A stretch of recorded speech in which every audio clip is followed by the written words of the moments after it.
ঢাকাই সিনেমার পর এবার প্রথমবারের মতো নাটকে অভিনয় করলেন কলকাতার প্রিয় মুখ দর্শনা বণিক।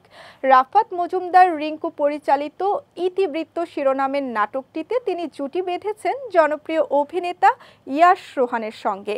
এরই মধ্যে নাটকটির শুটিং শেষ করে কলকাতায় ফিরে গেছেন এই অভিনেত্রী।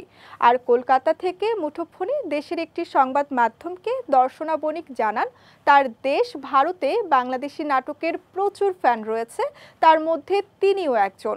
সময় পেলেই বাংলাদেশের নাটক দেখেন অভিনেত্রী। সেই জায়গা থেকেই বাংলাদেশি নাটকে অভিনয় করার আগ্রহ জন্মায় তার। আর তাই ইতিবৃত্ত নাটকটিতে প্রস্তাব পাওয়ার সঙ্গে সঙ্গেই কাজটিতে রাজি হয়ে যান দর্শনা।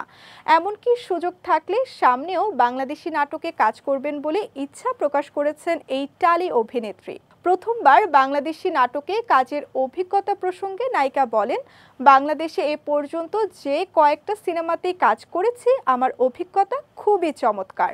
এবার নাটকের কাজ করতে গিয়েও ঠিক একই অভিজ্ঞতা হয়েছে। নাটক যেহেতু অল্প সময়ের মধ্যে শেষ করতে হয়, সেক্ষেত্রে একটু তাড়াহুড়ো থাকে এবং একই দিনে অনেকগুলো দৃশ্যের শ্যুট করতে হয়।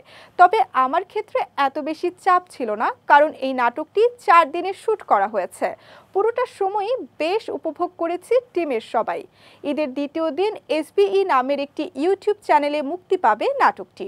ওয়ালটন ফ্রিজ কিনে অনেকের মতো আপনিও হয়ে যেতে পারেন মিলেনিয়াল। সেরা পণ্যের সেরা অফার।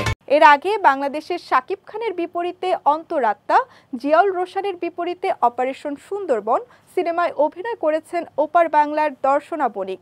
এছাড়াও সঙ্গীত শিল্পী ইমরান মাহমুদুলের একটি মিউজিক ভিডিওতেও নজর কেড়েছেন লাস্যময়ী এই টালি অভিনেত্রী।